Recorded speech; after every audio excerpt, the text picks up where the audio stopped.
Sir Vasu sir ಹೇಳ್ತಾ ಇದ್ರು, ನೀವೇ ಒಂದು ಆ್ಯಕ್ಷನ್ ಸೀನ್ ಮಾಡೋವಾಗ ಅದೇನೋ ಮೇಲಿಂದ ಕೆಳಗಡೆ ಜಂಪ್ ಮಾಡೋ ಸೀನ್ ಇತ್ತು ದರ್ಶನ್ ಅವ್ರದ್ದು. ಆಗ ಅವ್ರಿಗೆ ಕಾಲು ಫ್ರ್ಯಾಕ್ಚರ್ ಆಗಿತ್ತು. ಅವಾಗ ಸಾರಾ ಗೋವಿಂದ್ ಸರ್ ಒಂದೇ ಹೇಳಿದ್ದು, ಈ ಥರ ಸೀನ್ಗಳೆಲ್ಲ ಇಡಬೇಡ, ಅವನಿಗೆ ಕೇರಿಂಗ್ ಇರಲಿ, ಅವನು ಎಷ್ಟು ಸುಂದರವಾಗಿರೋ ನಟ, ಚೆನ್ನಾಗಿರಬೇಕು ಅವನು ಅಂತ ಹೇಳಿರೋ ಮಾತನ್ನು ಅವ್ರು ನೆನಪಿಸ್ಕೊಂಡ್ರು ಮೊನ್ನೆ ತಾನೆ. ಲಾಲಿ ಹಾಡೋದೆ, ಲಾಲಿ ಹಾಡು ಚಿತ್ರದಲ್ಲೇ, ಲಾಲಿ ಹಾಡೋಲ್ಲ, ಭಗವಾನ್ ಚಿತ್ರದಲ್ಲಿ ನಮ್ಮ ಹನುಮತ್ ನಗರದಲ್ಲಿ ಶೂಟಿಂಗ್ ನಡೀತಾ ಇತ್ತು. ಹನುಮತ್ ನಗರದಲ್ಲಿ ಶೂಟಿಂಗ್ ನಡೆಯುವಂಥ ಸಂದರ್ಭದಲ್ಲಿ ಸಾಂಗು ಇವು ಏನು ಮಾಡಿದ್ದಾನೆ, ಮೇಲಿಂದ ಹೈಟಿಂದ ಜಂಪ್ ಮಾಡಬೇಕು ಒಂದು ಶಾರ್ಟು ಇಟ್ಟಿದ್ದಾರೆ. ಇವನು ಏನು ಮಾಡ್ದ, ಇನ್ನು ಹುಮ್ಮಸ್ಸು ಅವರಿಗೆ ಮಾಡಬೇಕು ಅಂತ ವ್ಯಾನ್ ಮೇಲೆ ಹತ್ತು ನಿಂತ್ಕೊಂಡು ಅಲ್ಲಿಂದ ಜಂಪ್ ಮಾಡುವಂಥದ್ದು ಒಂದು ಶಾರ್ಟು. ವ್ಯಾನ್ ಮೇಲೆ ನಿಂತ್ಕೊಳ್ಳಿ, ಇನ್ನೊಂದ್ರ ಮೇಲೆ ನಿಂತ್ಕೊಳ್ಳಿ, ಜಂಪ್ ಮಾಡಲಿ, ಎಲ್ಲ ಮಾಡಲಿ, ಆದರೆ ನೀನು ಸೇಫ್ಟಿ ನೋಡ್ಕೋಬೇಕಲ್ವಾ. ನಿರ್ದೇಶಕರಾದಂಥವರು ಸೇಫ್ಟಿ, ಅಲ್ಲಿಂದ ಬರೀ ನೆಲಕ್ಕೆ ಆ ವ್ಯಾನಿಂದ ಕೆಳಗಡೆ ಜಂಪ್ ಮಾಡಿದ್ರೆ ಏನಾಗಬೇಕು ಕಾಲು. ನಾನು ಎಲ್ಲರಿಗೂ ಬೈದೆ, ಏನ್ರಿ, ಅಥವಾ ಒಂದು 2-3 ಬೆಡ್ ತರಿಸ್ಕೊಂಡು ಆ ಬೆಡ್ ಮೇಲೆ ಜಂಪ್ ಮಾಡೋದು ಏನೋ ಆ ಥರ ಮಾಡಬೇಕಲ್ವ ನೀವು. ಇಲ್ಲ, ಅದನ್ನು ಮಾಡಲೇಬಾರ್ದಾಗಿತ್ತು, ಯಾಕೆ ಮಾಡ್ತೀರಾ. ಅಷ್ಟು ಅವನು ಕಾಲು ಕಳ್ಕೊಂಡ್ರೆ ಒಬ್ಬ ನಟನಿಗೆ ನಾವು ಜೀವನ ಕೊಡೋಕ್ಕಾಗುತ್ತೇನು ರೀ. ಅವನ ಕಾಲ ಮೇಲೆ ಅವ್ನು ನಿಂತಿದ್ದಾನೆ, ಇಂಥ ಕೆಲಸ ಎಲ್ಲ ಮಾಡಬೇಡಿ ಅಂತ ಹೇಳ್ಬಿಟ್ಟು ನಾನು ಇದೆ. ಯಾಕೆ ಹೇಳಿ, ಆ ಪ್ರೀತಿ ಅದೇನೋ ಗೊತ್ತಿಲ್ಲ. ಮನೆ 2 ಪಿಕ್ಚರ್ ಮಾಡಿದೆ. ಮಾಡಾದ್ಮೇಲೆ ಅವನು ಎತ್ತರದ ಮಟ್ಟಕ್ಕೆ ಬೆಳೆದಾಗ ಕೆಲವು ಸಂದರ್ಭದಲ್ಲಿ ನಾಯಕ ನಟರಿಗೆ ನಾನು ಹೇಳಿದ್ದು ಹೀರೋಯಿನ್ನು, ನಾನು ಹೇಳಿದ ಲೊಕೇಶನ್ನು, ನಾನು ಹೇಳಿದ ಡೈರೆಕ್ಟ್ರು ಇದೇ ಆಗಬೇಕು ಅಂತ ಹೇಳ್ತಾರೆ. ಯಾಕೆಂದರೆ ಅವ್ರಿಗೂ ಆಸೆ ಇನ್ನೂ ಬೆಳಿಬೇಕು ಅಂತ. ಆದರೆ ಇವನ್ನೆಲ್ಲ ನಮ್ಗೆ ಹೇಳೋಕ್ಕಾಗಲ್ಲ. ಯಾಕೆಂತ ಹೇಳಿದ್ರೆ ನಮ್ಮ ಕಣ್ಣು ಮುಂದೆ ಬೆಳೆದಂಥ ಹುಡುಗ. ನಾನು 2 ಪಿಕ್ಚರ್ ಮಾಡಿದ್ರು. ಯಾಕೋ ಏನೋ ಅವನಿಗೆ ಆ ಮನಸ್ಸು ಬರಲಿಲ್ಲ ಅಂತ ಕಾಣುತ್ತೆ. ಅದಕ್ಕೆ ನಾನು ಕೇಳೋಕ್ಕೆ ಹೋಗಲಿಲ್ಲ. ಎಲ್ಲೋ ಒಂದು ಕಡೆ ಸಿಕ್ಕಿದಾಗೆಲ್ಲ ಖುಷಿಯಿಂದ ತಪ್ಕೊಳ್ಳೋನು, ಮಾಡೋನು. ಈಗಲೂ ಅದೆಲ್ಲ ಏನು ಅದರ ಬಗ್ಗೆ ನಾನು ಬೇರೆ ಮಾತು ಹೇಳೋದು. ಆ ಪ್ರೀತಿ ಇವತ್ತೂ ಇತ್ತು. ಆದರೆ ಇವತ್ತು ನಾವೆಲ್ಲ ಎಷ್ಟು ನೊಂದ್ಕೋತಾ ಇದ್ದೀವಿ ಅಂತ ಹೇಳ್ಬಿಟ್ಟು ಅವನಿಗೆ ಹೆಂಗೆ ಗೊತ್ತಾಗ್ಬೇಕು ಹೇಳಿ. ನಾವೆಲ್ಲ ಇವತ್ತು ನೊಂದ್ಕೋತಾ ಇದ್ದೀವಿ. ಈ ಪರಿಸ್ಥಿತಿ ಬಂತಲ್ಲ ನಮ್ಮ ದರ್ಶನ್ಗೆ, ಯಾಕೆ ಹಿಂಗೆ ಮಾಡ್ಕೊಂಡ, ಆಲೋಚನೆ ಮಾಡಲಿಲ್ವಾ, ಸಮಾಜಕ್ಕೆ ಹೆದರಲಿಲ್ವಾ, ಹಿರಿಯರಿಗೆ ಹೆದರಲಿಲ್ವಾ. ಹಿಂದ್ಗಡೆ ನನ್ನನ್ನು ಬೆಳೆದಂಥ ಜನ ಇದ್ದಾರೆ, ಅವ್ರಿಗಾದ್ರೂ ಗೌರವ ಕೊಡಬೇಕಾಗಿತ್ತಲ್ಲ. ಎಲ್ಲ ಒಂದು ಕಡೆ ಇವತ್ತು ಈ ಒಂದು ಮಟ್ಟಕ್ಕೆ ಬೆಳೆದಂಥವನು ಈ ರೀತಿ ದುಸ್ಥಿತಿಗೆ ಬಂದಿದೆಯಲ್ಲ, ಅದನ್ನು ನೋಡೋಕ್ಕೆ ನಮ್ಮ ಕೈಯಲ್ಲಿ ಸಾಧ್ಯ ಇಲ್ಲ. ಏನೇ ಆಗಲಿ ಮುಂದಿನ ದಿನಗಳಲ್ಲಾದರೂ ಒಳ್ಳೆಯದಾಗಲಿ ಅನ್ನೋದೇ ನಾವೆಲ್ಲ ಆರೈಕೆ ಮಾಡ್ತೇವೆ. ಸರ್, ಜೊತೆಗೆ ಅಭಿಮಾನಿಗಳು ಹೇಳ್ತಿರುವಂಥದ್ದು, ಬರೀ ನರೇಶನ್ ಕೊಡ್ತಾ ಇದ್ದೀರಾ, ದರ್ಶನ್ ಅವ್ರ ಬಗ್ಗೆ ಮಾತ್ರ ಆರೋಪ ಮಾಡ್ತಾ ಇದ್ದೀರಾ, ರೇಣುಕಾಸ್ವಾಮಿ ಮೇಲೆ ಆರೋಪ ಮಾಡ್ತಾ ಇಲ್ಲ. ಅವರು ಪವಿತ್ರ ಗೌಡ ಅವ್ರಿಗೆ ಅಶ್ಲೀಲ ಮೆಸೇಜನ್ನು ಕಳಿಸಿದ್ರು, ಅದಕ್ಕೆ ಇವರು ಈ ರೀತಿ ಮಾಡಿದ್ದಾರೆ ಅಂತ ಹೇಳ್ಬಿಟ್ಟು ಅವ್ರನ್ನೇನೋ ಕರೆಸಿ ವಾರ್ನಿಂಗ್ ಕೊಡೋದಕ್ಕೆ ಹೋಗಿ ಈ ರೀತಿ ಎಲ್ಲ ಆಗಿದೆ ಅನ್ನೋ ಒಂದು ಮಾತನ್ನು ಹೇಳ್ತಿರೋವಂಥದ್ದು ಕೆಲವರು. ಸೊ ಆದರೆ ಇನ್ನೊಂದು ವರ್ಷನ್ ಏನಪ್ಪ ಅಂತಂದರೆ, ಇದೇ ಪವಿತ್ರ ಗೌಡ ಅವ್ರಿಗೆ ಅಶ್ಲೀಲ ಮೆಸೇಜ್ ಕಳಿಸಿದಾಗ ಮಾತ್ರ ದರ್ಶನ್ ಅವ್ರಿಗೆ ಕೋಪ ಬಂತ. ಅದೇ ದರ್ಶನ್ ಫ್ಯಾನ್ಸು ಅಶ್ವಿನಿ ಪುನೀತ್ ರಾಜ್ಕುಮಾರ್ ಅವ್ರ ಬಗ್ಗೆ ಒಂದು ಪೋಸ್ಟನ್ನು ಹಾಕಿದ್ರು. ಆ ಪೋಸ್ಟನ್ನು ನಾವು ಹೇಳೋದಕ್ಕೂ ಆಗಲ್ಲ, ಆ ರೀತಿ ಇತ್ತು ಪೋಸ್ಟು. ಅವತ್ತು ದರ್ಶನ್ ಅವರು ಯಾಕೆ ರಿಯಾಕ್ಟ್ ಮಾಡಿಲ್ಲ, ಅವತ್ತು ಎಲ್ಲಿ ಹೋಗಿದ್ರು ದರ್ಶನ್ ಅವರು ಅನ್ನೋ ಒಂದು ಪ್ರಶ್ನೆ ಕೂಡ ಮೂಡುತ್ತೆ ಸರ್. ಈಗ ಅವತ್ತೇ ಈ ರೀತಿ ಒಂದು ಏನಾದರೂ ಮೆಸೇಜೋ ಪೋಸ್ಟೋ ಈ ರೀತಿ ಮಾಡಬೇಡಿ ನನ್ನ ಫ್ಯಾನ್ಸ್ ಅಂತ ಏನಾದರೂ ಹಾಕಿದ್ದಿದ್ರೆ ಇಷ್ಟಕ್ಕೆಲ್ಲ ಕಾರಣ ಆಗ್ತಾನೆ ಇರಲಿಲ್ಲ ಅಂತ ಅನ್ಸುತ್ತೆ. ದರ್ಶನ್ಗೆ ಎಲ್ಲೋ ಒಂದು ಕಡೆ ಈ ಅಭಿಮಾನಿಗಳನ್ನು ಹತೋಟಿಲಿ ಇಡೋಕ್ಕಾಗಲಿಲ್ಲ. ಅಭಿಮಾನ ಇರಬೇಕು, ಅದಕ್ಕೆ ಒಂದು ರೀತಿ ನೀತಿ ಇದೆ. ನಾವೆಲ್ಲ ರೇಣುಕಾಸ್ವಾಮಿ ಮಾಡಿ ಸರಿ ಅಂದ್ವಾ? ಇಲ್ಲ, ಯಾರು ಸರಿ ಅಂದಿಲ್ಲ. ಅಲ್ಲ, ಅವ್ರ ಮನೆ ಹೆಣ್ಮಗ್ಳಿಗೆ ಮಾತ್ರ ಆದಾಗ ರಿಯಾಕ್ಟ್ ಮಾಡಿದ್ರು, ಬೇರೆ ಮನೆ ಹೆಣ್ಮಗ್ಳಿಗೆ ಈ ರೀತಿ ಆದಾಗ ಯಾಕೆ ರಿಯಾಕ್ಟ್ ಮಾಡಲಿಲ್ಲ, ಅವ್ರ ಫ್ಯಾನ್ಸ್ಗಳಿಂದನೇ ಈ ರೀತಿ ಆದಾಗ? ಅಲ್ಲ, ನಾನು ಅದನ್ನೇ ಹೇಳೋದು. ಯಾಕೆ ಬೇಕಿಂಥವೆಲ್ಲ, ಇಂಥವನ್ನೆಲ್ಲ ನೀವು ಫ್ಯಾನ್ಸ್ ಅನ್ಸ್ಕೋತೀರ. ಇಂಥದ್ದನ್ನೆಲ್ಲ ಮಾಡಿ ರಾಜ್ಕುಮಾರ್ ಅವ್ರಿಗೆ ಕೋಟಿ ಜನ ಫ್ಯಾನ್ಸ್ ಇದ್ದರು. ಯಾರಾದರೂ ಏನಾದರೂ ಒಂದಿನ ಅಂತ ಆ ರೀತಿ ನಡ್ಕೊಂಡಿದ್ದಾರೆ. ಇವತ್ತು ನಿಮ್ಮನೆ ಹೆಣ್ಮಗಳಿಗೆ ಯಾರೋ ಅಶ್ಲೀಲ ಮೆಸೇಜನ್ನು ಕಳಿಸಿದ್ರು ಅಂತ ಹೇಳ್ತೀರಾ. ಅದೇ ಅಶ್ವಿನಿ ಮೇಡಮ್ಗೆ ಅವಳು ಹೆಣ್ಮಗಳಲ್ವಾ? ಹಾಂ, ಅಥವಾ ಎಲ್ಲಾದರೂ ಇಂಥ ಒಂದು ರಂಪಾಟ ಮಾಡಿದ್ರೆ ಅವರು ದೊಡ್ಡ ಗುಣ, ದೊಡ್ಡ ಗುಣ. ದರ್ಶನ್ ಹೇಳ್ಬೋದಾಗಿತ್ತು ಯಾವನ ಹಿಂಗೆ ಹಾಕಿದ್ದು ಮುಂದಕ್ಕೆ ಈ ಥರ ಹಾಕಿದ್ರೆ ಅಂತ ಹೇಳಿ ವಾರ್ನಿಂಗ್ ಕೊಡಬೇಕಾಗಿತ್ತು. ಇವತ್ತು ನಾವು ಯಾವ ಕಾರಣದಲ್ಲೂ ರೇಣುಕಾಸ್ವಾಮಿನ ಸಮರ್ಥಿಸ್ಕೋತಾ ಇಲ್ಲ, ಉಗಿತಾ ಇದ್ದೀವಿ ಅವನಿಗೆ. ಒಬ್ಬ ಎತ್ತರದ ಮಟ್ಟಕ್ಕೆ ಬೆಳೆದಂಥ ನಟನ ಒಂದು ಜೀವನನೇ ತೆಗೆದುಬಿಟ್ಟೆ ನೀನು ಅಂತ ಹೇಳಿಬಿಟ್ಟು. ಇದನ್ನು ಯಾರೂ ಸಹಿಸ್ಕೊಳ್ಳೋದಿಲ್ಲ.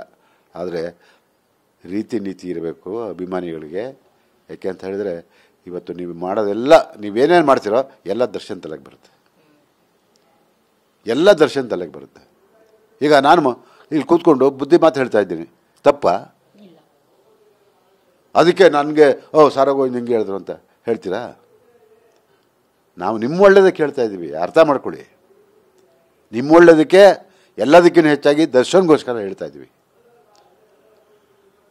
ದರ್ಶನ್ಗೆ ಇನ್ನೂ ಭವಿಷ್ಯ ಇದೆ. ಆ ಭವಿಷ್ಯಕ್ಕೆ ಕಲ್ಲಾಕ್ಬಿಡಿ. ನೀವೆಷ್ಟು ಒಳ್ಳೆ ರೀತಿಯಲ್ಲಿ ಸಮಾಜದಲ್ಲಿ ದರ್ಶನ್ನ ಆರಾಧಿಸ್ತೀರೋ ಅಷ್ಟು ಮೇಲ್ಮಟ್ಟಕ್ಕೆ ಹೋಗ್ತಾನೆ ದರ್ಶನ್.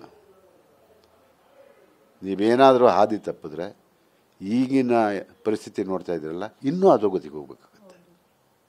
ಅದನ್ನು ಅಭಿಮಾನಿಗಳು ನೀವು ಅರ್ಥ ಮಾಡ್ಕೊಳ್ಳಿ. ಅಭಿಮಾನ ಇರಬೇಕು, ಆದರೆ ಹುಚ್ಚಭಿಮಾನ ಇರಬಾರ್ದು. ಹುಚ್ಚ ಅಭಿಮಾನ ಇದು ಎಲ್ಲೋ ಮೆಚ್ಚಿಸ್ಕೊಳ್ಳೋಕ್ಕೆ, ಏನೋ ಮಾಡ್ಕೊಳ್ಳೋಕ್ಕೆ ಇದೆಲ್ಲ ಅಲ್ಲ. ಸಮಾಜ ನನಗೊಂದು ಸಾರಿ ನೋಡಿ, ಎಂತೆಂಥ ಆದರ್ಶಗಳನ್ನ ಬಿಟ್ಟು ಹೋಗಿದ್ದಾರೆ, ಅವ್ರನ್ನ ಒಂದು ಸಾರಿ ನೋಡಿ ನೀವು. ಎಂತೆಂಥ ಆದರ್ಶಗಳು. ಇವತ್ತು ಪಾಲ್ಕೆ ಪ್ರಶಸ್ತಿ ಕರ್ನಾಟಕದಲ್ಲಿ ಕನ್ನಡ ಚಿತ್ರರಂಗಕ್ಕೆ ಬಂದಿದೆ ಅಂದರೆ ಅದು ರಾಜ್ಕುಮಾರ್ಗೆ. ನೀವೆಲ್ಲ ಒಂದು ಸಾರಿ ಯೋಚನೆ ಮಾಡಿ. ಮುಂದೆ ನಿಮ್ಮ ದರ್ಶನ್ಗೂ ಬರಬೇಕಂಥದ್ದು. ಅದು ನಮ್ಮ ಆಸೆ. ಅದು ಎಲ್ರಿಗೂ ಕಲೆ ಒಲಿಯಲ್ಲ, ಕೆಲವರಿಗೆ. ಅದರಲ್ಲಿ ಭಗವಂತ ಆ ಒಂದು ಜಾಗ ಕೊಟ್ಟಿದ್ದಾನೆ. ಇನ್ನು ಮುಂದಕ್ಕಾದರೂ ನೀವು ದರ್ಶನ್ ಅವ್ರನ್ನ ಆರಾಧನೆ ಮಾಡೋದ್ರ ಜೊತೆಗೆ ಪ್ರೀತಿನೂ ತೋರಿಸಿ ಸಾರ್ವಜನಿಕವಾಗಿ. ಆಗ ನಿಮ್ಮ ಅಭಿಮಾನ ಇನ್ನೂ ಎತ್ತರದ ಮಟ್ಟಕ್ಕೆ ಹೋಗುತ್ತೆ, ಕೆಳಮಟ್ಟಕ್ಕೆ ಹೋಗಬೇಡಿ. ಇದೇ ನಾನು ಅವ್ರಿಗೆ ಸಂದೇಶ ಕೊಡೋದು. ಯಾಕೆಂತ ಹೇಳಿದ್ರೆ ನಾನು ಆವತ್ತಿನ ದಿವಸ ಆ ಅಭಿಮಾನಿಗಳೆಲ್ಲನೂ ಕಟ್ಟಿಕೊಂಡು ಈ ನಾಡು ನುಡಿ ಜಲ ರಕ್ಷಣೆಗೆ ಹೋರಾಟ ಮಾಡಿದಂಥದ್ದು. ಬೆಂಗಳೂರಿಂದ ನಾನು ಬೆಳಗಾಂವರೆಗೂ ಹೋಗಿ ಹೋರಾಟ ಮಾಡಿರೋದು. ಅವತ್ತು ರಾಜ್ಕುಮಾರ್ ಅಭಿಮಾನಿಗಳೇ ನನಗೆ ಬೆನ್ನಿಗೆ ನಿಂತಂಥವ್ರು, ಬೇರೆ ಯಾರೂ ಅಲ್ಲ. ರಾಜ್ಕುಮಾರ್ನ ಎಷ್ಟು ಆರಾಧಿಸ್ತಿದ್ರೋ ಆ ಜನ ನನ್ನ ಜೊತೆ ನಿಂತು ನನ್ನ ಹೋರಾಟಕ್ಕೆ ಕೈ ಜೋಡಿಸಿದ್ರು. 30 ವರ್ಷದಿಂದ ಹೋರಾಟ ಮಾಡ್ಕೊಂಬರ್ತಾಯಿದ್ದೀನಿ. ಅವ್ರನ್ನ ಇಟ್ಕೊಂಡು ನೀವು ಅಂಥ ಕೆಲಸ ಮಾಡಿ. ಸಮಾಜ ಬೇಷ ಅನ್ನುತ್ತೆ. ದರ್ಶನ್ ಅಭಿಮಾನಿಗಳು ಏನೋ ಒಂದು ಸಂದೇಶ ಕೊಟ್ಟರು ಅಂತ ಹೇಳ್ತಾರೆ. ಆ ಕೆಲಸ ನೀವು ಮಾಡಿ. ಸುಮ್ಮನೆ ಇಲ್ದವ್ರ ಮೇಲೆ, ಅವ್ರ ಮೇಲೆ, ಇವ್ರ ಮೇಲೆ ದೂಷಣೆ ಮಾಡೋದು, ಮುಟ್ಟೋದು. ರೇಣುಕಾಸ್ವಾಮಿ ಒಂದೇ ತೋರಿಸ್ತಾರೆ, ಇವ್ರದ್ದೇ ತೋರಿಸ್ತಾರೆ ಅಂದ್ಬಿಟ್ಟು ಎಲ್ಲನೂ ತೋರಿಸ್ತಾರೆ ಅವರು. ಅದೆಲ್ಲ ತಲೆಗೆ ಹಾಕೋಬೇಡಿ. ಮೊದಲು ಯಾವ್ದಾದ್ರು ದೇವರಲ್ಲಿ ಹರಕೆ ಹೊತ್ಕೊಂಡು ನೋಡಿ. ನಾವು ಅವತ್ತೊಂದು ದಿವಸ ರಾಜ್ಕುಮಾರ್ ಅವರು ಕಿಡ್ನಾಪ್ ಆಗ್ತಾರೆ. ಕಿಡ್ನಾಪ್ ಆದಾಗ ಇಲ್ಲಿ ಗಲಾಟೆಗಳಾಗುತ್ತೆ, ಎಲ್ಲ ಆಗುತ್ತೆ ಸ್ವಲ್ಪ. ಅವತ್ತು ಕಿಡ್ನಾಪ್ ಮಾಡಿದ್ದಾರು ವೀರಪ್ಪನು. ಅವತ್ತೊಂದು ದಿವಸ ನಾವು ಯಾರ ಮೇಲೆ ಇಲ್ಲಿ ಬೀಳಬೇಕಾಗಿತ್ತು? ತಮಿಳ್ನವ್ರ ಮೇಲೆ. ಆ ಕೆಲಸ ಮಾಡೋದು ಎಲ್ಲ ಅಲ್ಲಿ ಇಲ್ಲಿ ಒಂದು ಘಟನೆ ನಡೆದಿರ್ಬೋದು. ಸಾರಾಸಟ್ಟಾಗಿ ಅವ್ರ ವಿರುದ್ಧವಾಗಿ ಯಾವತ್ತಾದರೂ ಹೋದ್ವಾ? ಇಲ್ಲ, ಯಾರೋ ಮಾಡಿದ ತಪ್ಪಿಗೆ ಯಾರೋ ಹೊಣೆ ಅಲ್ಲ ಅಂತ ಹೇಳಿ ಅವತ್ತು ನಾವು ರಾಜ್ಕುಮಾರ್ ಆದಷ್ಟು ಬೇಗ ಬರಲಿ ಅಂತ ಪೂಜೆ ಪುನಸ್ಕಾರದ ಕಡೆ ಹೊರಟೋದು. ಇಡೀ ಕರ್ನಾಟಕ ಯಾವ ದೇವಸ್ಥಾನನೂ ಬಿಟ್ಟಿಲ್ಲ. ಅಲ್ಲಲ್ಲಿರೋ ಜನ ಎಲ್ಲ ದೇವಸ್ಥಾನಕ್ಕೆ ಹರಕೆ ಹೊತ್ಕೊಂಡು ಮುಡಿ ಕೊಟ್ಕೊಂಡು ಏನಿದೆಲ್ಲ ನಾವು ನೋಡಿದ್ದೀವಿ. ನೋಡಿದ್ರೂ ನಿಮ್ಗೆ ಇನ್ನೂ ಬುದ್ಧಿ ಬರಲ್ವಾ? ದಯವಿಟ್ಟು ಬೇಡಿ. ನೀವೇನು ಕೆಟ್ಟದ್ದು ಮಾಡ್ತಾರೋ ಅದು ನಿಮ್ಮ ದರ್ಶನ್ ತಲೆಗೆ ಬರುತ್ತೆ. ಸರ್, ಸ್ಯಾಂಡಲ್ವುಡ್ ಅಂತಂದರೆ ಗಂಧದ ನಾಡು. ಗಂಧದ ನಾಡು ಅಂತಂದರೆ ಘಮ. ಸೊ ಇಡೀ ಭಾರತದಾದ್ಯಂತ ಈ ಒಂದು ಘಮವನ್ನು ಪಸರಿಸಿತ್ತು ಈ ಹಿಂದಿನವರು ಯಾರೆಲ್ಲ ನಟರಿದ್ದಾರೋ ಅವರೆಲ್ಲರೂ ಕೂಡ. ಈಗ ಕನ್ನಡ ಚಿತ್ರರಂಗದ ಪರಿಸ್ಥಿತಿ ನೋಡಿದ್ರೆ ನಿಜಕ್ಕೂ ಬೇಸರ ಆಗುತ್ತೆ. ಯಾವಾಗಲೂ ವಿವಾದಗಳಿಂದನೇ ಸುದ್ದಿ ಆಗ್ತಾ ಇದೆ. ಜೊತೆಗೆ ಪರಭಾಷೆ ಇಂಡಸ್ಟ್ರಿಗಳು ತಮ್ಮ ರಾಜ್ಯವನ್ನು ಏನು ನ್ಯಾಷನಲ್ ವೈಸ್ ಇಂಟರ್ನ್ಯಾಷನಲ್ ವೈಸ್ ತೆಗೆದುಕೊಂಡು ಹೋಗ್ತಿದ್ದಾರೆ ಸರ್. ಅಂದರೆ ಮಲ್ಟಿ ಸ್ಟಾರರ್ ಕಾಂಬೋ ಆಗಿರ್ಬೋದು, ಎಲ್ಲ ಒಳ್ಳೊಳ್ಳೆ ಸಿನಿಮಾಗಳನ್ನ ಮಾಡಿ ಅವರು ಕೇವಲ ಸಿನಿಮಾ ಕಡೆ ಮಾತ್ರ ಗಮನ ಹರಿಸ್ತಿದ್ದಾರೆ ಹೊರತು ಆ ಕಡೆ ಈ ಕಡೆ ನೋಡ್ತಾ ಇಲ್ಲ. ಅದಕ್ಕೆ ಅವರು ಮುಂದುವರ್ಕೊಂಡು ನೀವು ಹೇಳ್ತಾ ಇದ್ರಿ ಒಂದು ಇಂಟರ್ವ್ಯೂ ಅಲ್ಲಿ ಆನೆ ನಡೆದಿದ್ದೇ ದಾರಿ ಅನ್ನೋ ಥರ ಹೋಗ್ತಾ ಇದೆ ಪಕ್ಕದ ರಾಜ್ಯಗಳೆಲ್ಲವೂ. ಆದರೆ ಏನಾಗಿದೆ ಸ್ಯಾಂಡಲ್ವುಡ್ಗೆ ಅನ್ನೋ ಒಂದು ಪ್ರಶ್ನೆ ಕೂಡ ಕಾಡುತ್ತೆ ಸರ್, ಯಾಕೆ ಹಿಂಗೆ ಅಂತ. ಜೊತೆಗೆ ಅದೇ ದರ್ಶನ್ ಫ್ಯಾನ್ಸ್ ಕೆಲವೊಬ್ರು ಮಾತ್ರ ಏನು ಹೇಳ್ತಿದ್ದಾರೆ ಅಂದರೆ ಡೆವಿಲ್ ಬರೋವರೆಗೂ ಯಾವುದೇ ಕನ್ನಡ ಸಿನಿಮಾ ನೋಡಬೇಡಿ ಅಂತ ಒಂದು ಪೋಸ್ಟ್ಗಳನ್ನು ಹಾಕ್ತಿರೋವಂಥದ್ದು. ಇದು ಚಿತ್ರರಂಗಕ್ಕೆ ಒಂದು ರೀತಿ ದೊಡ್ಡ ಮಾರಕ. ಯಾಕಂದರೆ ಬೇರೆ ಸಿನಿಮಾಗಳನ್ನ ನೋಡಲಿಲ್ಲ ಅಂತ ಅಂದರೆ ಸಪೋರ್ಟ್ ಮಾಡೋದು ಹೇಗೆ ಸರ್ ನಮ್ಮ ಕನ್ನಡ ಚಿತ್ರರಂಗಕ್ಕೆ? ಸೊ ಇದೆಲ್ಲವೂ ಒಂದು ರೀತಿ ಏನೋ ದೊಡ್ಡ ಆತಂಕ ಸೃಷ್ಟಿ ಮಾಡಿದೆ ಸರ್. ಅದೇ ನಾನು ಹೇಳಿದ್ನಲ್ಲ, ಹುಚ್ಚಭಿಮಾನ ಹಿಂಗೆಲ್ಲ ಮಾಡಿಸುತ್ತೆ. ಮೊನ್ನೆ ನಾವು ತಮಿಳ್ನಾಡಿಗೆ ಹೋಗಿದ್ದು. ಯಾವ್ದಲ್ಲಿ ತಮಿಳ್ನಾಡಿಗೆ ಒಂದು ಮೀಟಿಂಗ್ ಇತ್ತು, ಸೌತ್ ಇಂಡಿಯನ್ ಫಿಲ್ಮ್ ಚೇಂಬರ್. ಅಲ್ಲಿಗೆ ಹೋಗಿದ್ದು. ಅಲ್ಲಿಗೆ ಹೋದ ತಕ್ಷಣ ಎಲ್ಲರೂ ನಗ್ತಾರೆ. ಏನು ನಿಮ್ಮ ಇಂಡಸ್ಟ್ರಿ ಹಿಂಗಾಗೋಗಿದ್ದೆಲ್ಲ, ಯಾಕೆ ಹಿಂಗಾಯಿತು? ಯಾರೋ ಒಂದು ಏನೋ ತಪ್ಪು ಮಾಡಿದ್ರೆ ಅದಕ್ಕೆ ಮರ್ಡರ್ ಮಾಡೋದಾ? ಹಿಂಗೆ ಕೇಳ್ತದೆ. ಇದೇನಾದರೂ ಅವ್ರಿಗೆ ಗೊತ್ತಾ ಅಭಿಮಾನಿಗಳಿಗೆ? ಇದಕ್ಕೆ ಏನು ನಾವು ಎಷ್ಟು ಹೆಮ್ಮೆಯಿಂದ ಹೇಳ್ಕೊಳ್ತೀವಿ, ಶ್ರೀಗಂಧದ ನಾಡು ಕನ್ನಡ ನಾಡು ಅಂತ ಹೇಳ್ಬಿಟ್ಟು. ಸ್ಯಾಂಡಲ್ವುಡ್ಡು ಅದಕ್ಕೆ ಹೆಸರು ಕೊಟ್ಟಿರೋದು ನಮ್ಮ ಇಂಡಸ್ಟ್ರಿಗೆ. ಅಂಥ ಸ್ಯಾಂಡಲ್ವುಡ್ಡಲ್ಲಿ ಇಂಥವ್ರು ಇನ್ನೂ ಇದ್ದೀರಾ ರೀ? 80 ವರ್ಷದಿಂದ ಚಿತ್ರರಂಗ ನಡ್ಕೊಂಬಂದಿದೆ. ರಾಜ್ಕುಮಾರ್ ಸತ್ರು ಚಿತ್ರರಂಗ ಉಳಿದಿದೆ, ವಿಷ್ಣುವರ್ಧನ್ ಹೋದರೂ ಉಳಿದಿದೆ, ಇನ್ನೊಬ್ಬ ಹೋದರೂ ಉಳಿದಿದೆ, ಇನ್ನೊಬ್ಬ ಹೋದರೂ ಉಳಿದಿದೆ. ಯಾರ್ಯಾರು ಹೋಗ್ತಾರೋ ಹೋಗ್ತಾರೆ. ಚಿತ್ರರಂಗ ಯಾವತ್ತೂ ನಿಲ್ಲಲ್ಲ.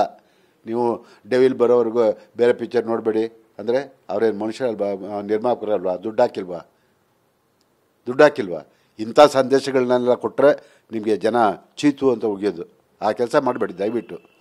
ಬರುತ್ತೆ, ಡೆವಿಲ್ ಯಾವತ್ತಾದರೂ ಒಂದು ದಿವಸ ಬಂದೇ ಬರುತ್ತೆ. ಕಾಯಿರಿ, ನೀವು ಕಾಯಿರಿ. ಎಷ್ಟು ಇಂಥ ಹೇಳೋರು ನೀವು ನೋಡಬೇಡಿ. ಬೇರೆಯವ್ರಿಗೆಲ್ಲ ಯಾಕೆ ಸಂದೇಶ ಕೊಡ್ತೀರಾ? ಇದೆಲ್ಲ ಮಾಡಬಾರ್ದು. ಇದೆಲ್ಲ ಅಭಿಮಾನಿಗಳ ಅತಿರೇಕ ಅಂತ ಹೇಳಬೇಕಾಗುತ್ತೆ. ಅದರಿಂದ ದಯಮಾಡಿ ಅಭಿಮಾನಿಗಳು ಈ ದರ್ಶನ್ ಚಿತ್ರ ಹೆಂಗೋ ಹಾಗೆ ಇನ್ನೊಬ್ಬರು ಚಿತ್ರ, ಅವನು ದುಡ್ಡು ಹಾಕಿರ್ತಾನಲ್ವ, ಅವನು ಬಿಡುಗಡೆ ಮಾಡಲೇಬೇಕಲ್ವ, ವಾಪಸ್ ದುಡ್ಡು ತೊಗೋಬೇಕಲ್ವ. ಈ ರೀತಿ ಸಂದೇಶನ ಕೊಡೋದು ಇದೇ ನಾನು ನಿಮ್ಗೆ ಹೇಳ್ಕೊಟ್ಟಿರೋದು. ದರ್ಶನ್ ಸ್ವತಃ ದರ್ಶನ್ನೇ ಇದನ್ನು ಒಪ್ಪೋದಿಲ್ಲ. ಇವರು ಹೇಳಿಕೆ ಕೊಟ್ಟಿದ್ದಾರಲ್ಲ, ಡೆವಿಲ್ ಬರೋವರೆಗೂ ಸಿನಿಮಾ ಯಾವುದೇ ಕನ್ನಡ ಪಿಕ್ಚರು ನೋಡಬೇಡಿ ಅಂತ. ದರ್ಶನ್ ಇವತ್ತು ಏನಾದ್ರು ಗೊತ್ತಾದರೆ ಅವನು ಭಾಳ ನೊಂದ್ಕೋತಾನೆ.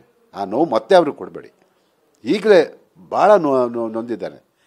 ಮತ್ತೆ ನೀವು ಇಂತಹ ಡಿಸಿಷನ್ಗಳನ್ನ ಸಂದೇಶಗಳನ್ನ ಜನಕ್ಕೆ ಕೊಟ್ಟರೆ ಇನ್ನೂ ನೊಂದ್ಕೋತಾನೆ. ಆ ಕೆಲಸ ಮಾಡಬೇಡಿ, ದಯವಿಟ್ಟು ಮಾಡಬೇಡಿ. ಯಾಕೆಂದರೆ ಚಿತ್ರರಂಗ ಬದುಕಿ ಅದು ಬೆಳಿಬೇಕು. ಇದು ನಮ್ಮೆಲ್ಲರ ಆಸೆ. ಇದಕ್ಕೆ ಹಲವಾರು ಜನ ತ್ಯಾಗ ಮಾಡಿದ್ದಾರೆ. ಇಂಥ ಸಂದೇಶಗಳನ್ನು ಕೊಡೋದ್ರ ಮೂಲಕ ಮತ್ತೆ ದರ್ಶನ್ಗೆ ಕೆಟ್ಟ ಹೆಸರು ತರುವಂಥ ಕೆಲಸ ಮಾಡ್ತೀರಾ. ಆ ಕೆಲಸ ದಯವಿಟ್ಟು ಯಾರೂ ಮಾಡಬೇಡಿ. ಯಾಕೆಂತ ಹೇಳಿದ್ರೆ ಇವತ್ತು ಪಿಕ್ಚರು ಯಾವುದೋ ಒಂದು ಪಿಕ್ಚರ್ ಬಿಡುಗಡೆ ಆಗುತ್ತೆ ಅಂದರೆ ಜನ ನೋಡಬೇಡಿ ಅಂತ ಹೇಳಿದ್ರೆ ನೀವು ಹೇಳ್ದಂಗೆ ಕೇಳ್ತಾರಾ ಜನ? ಅದನ್ನು ಯೋಚನೆ ಮಾಡಬೇಕಲ್ವ ನೀವು? ಅದನ್ನು ಯೋಚನೆ ಮಾಡಬೇಕಲ್ಲ. ಅಂದರೆ ಏನು, ಈ ಚಿತ್ರರಂಗನ ಒಂದು ಕುಟುಂಬದ ಥರ ನೋಡಿ, ಒಂದು ಕುಟುಂಬದ ಥರ ನೋಡಿ.